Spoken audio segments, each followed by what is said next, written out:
Mr. Chair, Your Honors, sa ating lahat, magandang hapon. Allow me to read my opening statement. Matapos ang House Quadcom hearing na umabot ng 14 hours, dumating ako sa bahay ng madaling araw ng October 23. Kasagsagan ng bagyong Christine.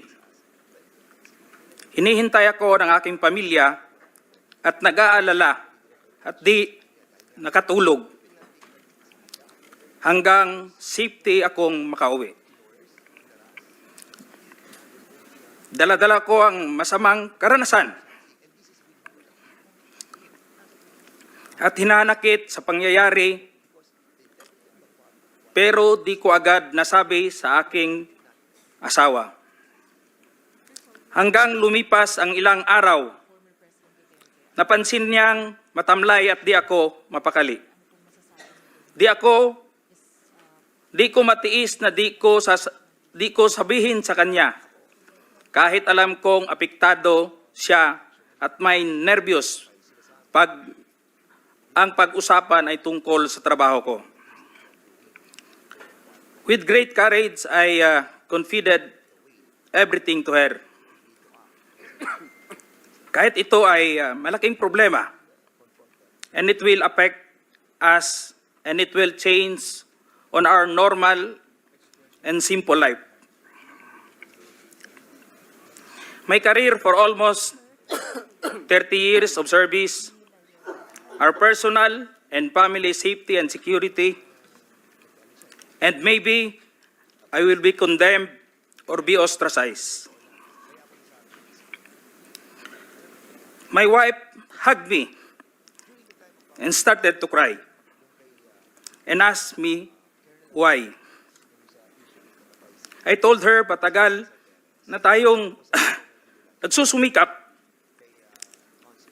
and we have to be strong and survive together. Mauna ni ang panahon nga magpakabanata means makialam. Lisod maging witness rata o maging innocent bystander. Maangol gyapon ta o maging casualty tayo. Gipasabot nako sa iya ha. I have to explain to her, kailangan naay mo barog sa kamatuoran. There must be someone to rise up to the occasion. I told her that I have the moral obligation and a call of duty to uphold as police officer. In the eyes of God and in the soul of man, I have to say this, even God was betrayed 3 times.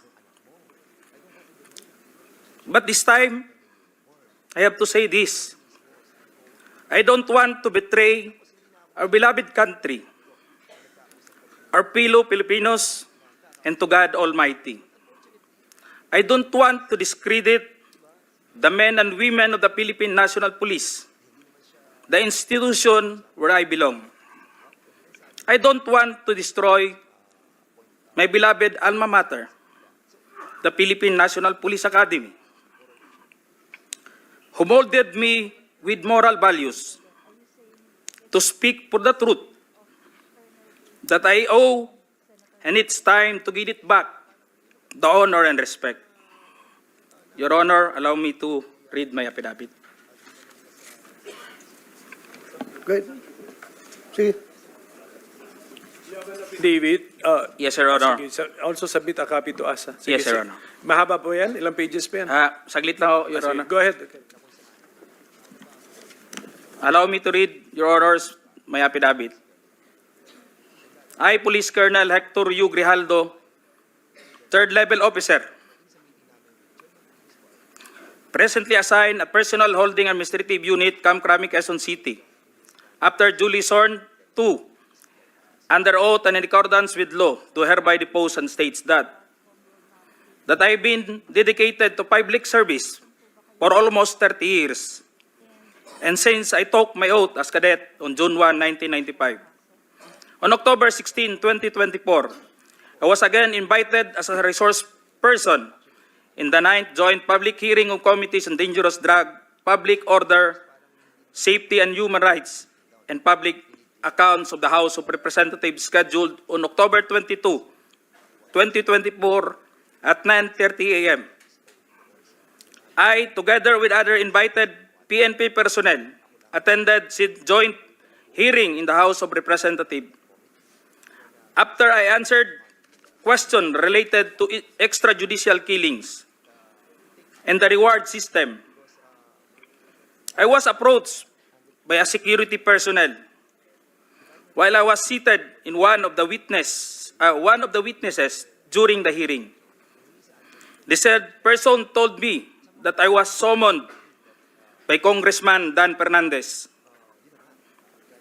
I went out of the room with the security personnel. When we were outside, he told me to go to the left corridor and proceed straight to the end room. While walking, I saw other witnesses who were standing in the corridor, including my classmate, Major Portalesa and Captain Anoba, who was wearing a PNP uniform, and the latter acknowledged me by saluting.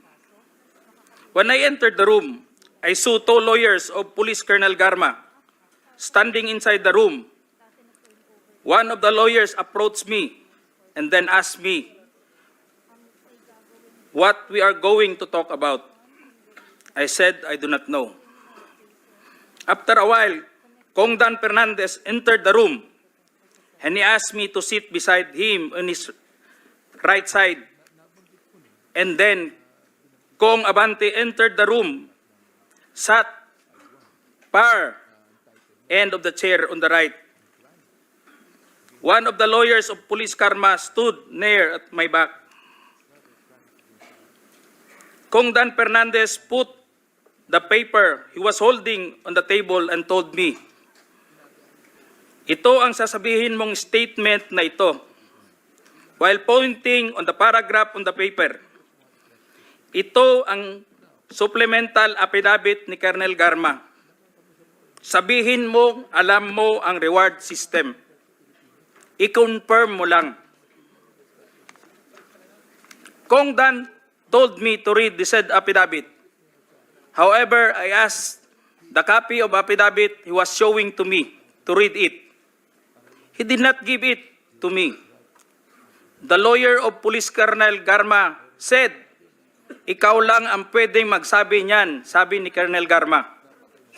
I was puzzled and I asked myself, why me? I respectfully told him that I cannot confirm. They are saying as I have not read the affidavit. We went silent for a while. And then Kong Dan Fernandez said, while holding the affidavit, saan ka pwede? Dito, noong 1999, about DDS, alam mo to, pulis ka na sa Davao nito. I politely told him that I was not still with the PNP because I was working with the Bureau of Jail Management and Penology in 1999 that time.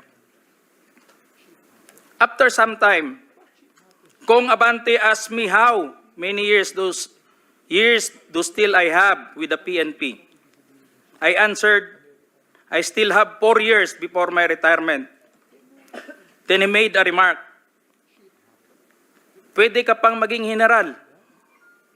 I humbly responded to him, masaya na ako sa ranggo ko, sir.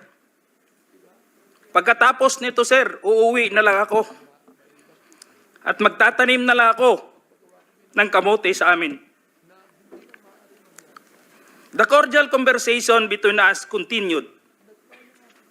And I felt that they wanted me to convince me to do what they wanted me to do. Then Kong Abante asked me where I serve as a chief of police. To which I answered, Mandaluyong City Police Station. Kong Abante then persuaded me by saying, ikaw naman, Colonel, ganito na lang. Alangan namang walang insidente o pangyayari sa panahon na yon. I answered, and I served as a COP in Mandaluyong during the COVID-19 pandemic, and there were less crime committed. And we did not receive any reward from anyone. I added that we only received funds, additional MOA or support fund, from the Peace and Order Fund of the LGU. I then respectfully told Kong Dan Fernandez that anybody can debunk my statement if I confirm the testimony of Colonel Garma about the DDS in 1999, since I was not a member of PNP at the time. And I have no personal knowledge as to the reward system. Additionally, I said, the work of the policeman are noble and requires great sacrifice, even without the reward or award. It is our moral obligation and a call of duty to serve our country and people. Then Kong Dan asked me, si Colonel Garma, anong masabi mo sa kanya sa Barayuga? I politely told him I cannot comment on the case. When I respectfully answered him, Sir, mahirap yan. Kasama kami sa nag-iimbestiga at hindi ko alam kung anong kinalaman niya at may investigasyon din sa amin, baka ma-incriminate ako, sir. After the discussion, they did not give me a copy of the second affidavit of Police Colonel Garma. I felt that I disappointed them. Kong Dan Fernandez and Kong Abante left the room, while I and the two lawyers of Police Colonel Garma stayed in the room for a while. I presume that they are about to present the second affidavit of Police Colonel Garma. I asked the two lawyers of Police Colonel Garma why they have chosen me. They did not answer me and just stared at me. And that I went back to the hearing room. When I went back to the hearing room, I immediately called the attention of Police Colonel Lito Patay, who were sitting behind the witness table. We proceeded at the back of the lobby area when they suspended the hearing. I confided and discussed to him what happened in the room with Kong Dan Fernandez and Kong Abante and the two lawyers of Police Colonel Garma. That's all, Mr. Chair. Thank you, Colonel Grijaldo. What motivated you to speak before this committee?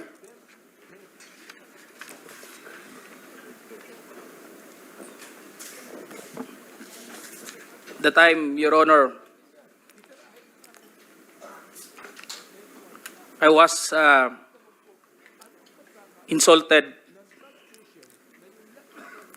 and it is very offensive. And I think it is inappropriate for anyone to act like that. Meaning, you feel that you are being coached to make that statement? Yes, Your Honor. I feel I be corrupted to make that statement, Your Honor. Just because that time, habang nag-uusap-usap, habang nagkakaroon ng deliberation doon sa hearing, Your Honor, hindi ko alam kung may present nila si Colonel Garma that time, Your Honor, na mag-aano nung second supplemental, ay yung supplemental affidavit niya. So do you feel harassed? Did you feel harassed? It's an harassment and very offensive, Your Honor, and uncalled for anybody. That time, I was wearing my uniform You're wearing your as uniform police officer. and you are being told to lie. Parang Am I correct? gusto nilang magsisinungaling po ako, Your Honor. So, Colonel Grijaldo, I would like to thank you for your courage. I'm sure maraming police ngayon nanonood. And if you have observed, mabuti na nagsalita ka. Dahil if you have observed, the way they are treating policemen in the Quadcom, it's very hard. I feel them. I feel them. Because naging police din ako. Kapag sasabihan ka lang, answer yes or no. You can only answer yes or no. You're not allowed to explain yourself. So, para bang you are being deprived. You are being deprived of your right to explain yourself. Kaya lalong-lalo na kapag ikaw itinuturuan na itong sasabihin mo, itong paragraph sasabihin mo, o dito, pwede ka ba dito? So, that's very inappropriate and it's very irregular for a lawmaker making an investigation in aid of legislation to make that kind of approach to a resource person na parang pinipilit na itong sabihin mo, iko-coach ka, ito, pwede ka ba dito? Para ang lumalabas na meron talaga silang preconceived na goal na kung anong dapat lang mahit dito, kaya ginaguide yung magiging statement mo. Am I correct? Yes, Your Honor. So ngayon, Mr. Chairman, kung nakikinig yun ang Philippine National Police, lalong-lalo na yung liderato ng Philippine National Police, I don't know what's his reaction with the statement of Grijaldo, because Colonel Grijaldo is just, I congratulate him for being so courageous enough to speak up for the truth in behalf of all the policemen na parang winawalang hiya sa mga tao na dapat hindi magwalang hiya sa inyo. Ay, kung nakikinig yun ang CPNP, I hope this is your person, this is your man. Dapat dipinsahan ninyo ito. Huwag ninyo itong ilagay sa litsunan. Huwag nyo ilitson itong tao na ito. Because he's standing for the PNP. Na dapat hindi ganun ang treatment ng mga resource person pagdating sa investigation. Kasi parang ang baba ng tingin sa inyo, ng nag-iimbestiga sa inyo. Yun lang ang nakikita ko, masyadong mababa. That's all, Mr. Chairman. Thank you, Congratulations. And we'd like to thank you for standing up. Your time has also expired. But sige, the long and short of it, yung may maikling kwento, kasi hindi ko naman napanood buong Quadcom, kayo ba ay tumistigo sa Quadcom din, finally? Nagsalita rin kayo ron? Yes, sir. We were already at the... Nag-affidavit ka doon? Nagsabit ka Wala po kaming Wala ka na. inapidapit. We're just... So, ilang speaking tanong lang ang on the sinagot mo questions. doon? Ilang tanong? Tungkol saan? Anong The topic? last time that I was asked by Congressman Paduano, it's all about the operation sa Oron, Your Honor. Oron? Sa Oron, yes, One sir. particular operation? Yeah. Sa first appearance mo? Second appearance mo? Anong Your topic? Honor, the first appearance on September 27, it's all about about EGK that time, Your Honor. Sige, basta wala kang affidavit, so makikita No, Your na Honor. natin. Okay, so my colleagues, the President is getting tired. So kung meron tayong questions for the address to the former President, tanungin na lang natin. Sir, okay ka lang, sir? Sir, I'm good until 4 o'clock. Yeah, I know. 5 na, sir. 5 na. Totoo, sir. 4 a.m. 4 a.m. He's referring to 4 Hindi ako a.m. nagpapatawa. Yes, I know that, Mr. President. Mr. Chairman, Okay, so- just to clarify, and I hope I didn't miss anything. When Colonel Grijaldo made mention about him being asked to lie and being asked to be influenced by a legislator, he is by himself, Mr. President. Can you answer the There's question? no one in the room who can actually... Witness. Sino daw naka-witness ng exchange Is na there yon? anyone, sir? At present the time, the two lawyers of Colonel Garma, they were on the right side of at the back that time, Your Honor, because it was discussed in the table on this place, and it was shown to them also. It can be seen by the two lawyers. because we are only 5 in the room, Your Honor. And seen and heard Yes, Your Honor. the words that you uttered a while ago. Just because one of the lawyer reacted when I refused to confirm the statement, because the holdings of this paper, Your Honor, like this, it was on the second page, and I've seen some notes or names, and my name was indicated in that statement.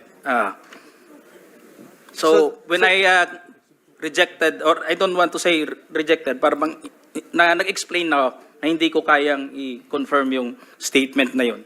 And what was the Sabi niya, reaction again? The reaction of the lawyer said, Hindi na rin sila umimik, Your Honor. Kasi yun lang naman gusto nila na mag-collaborate do sa statement na pinabit ni Colonel Garma. thank you.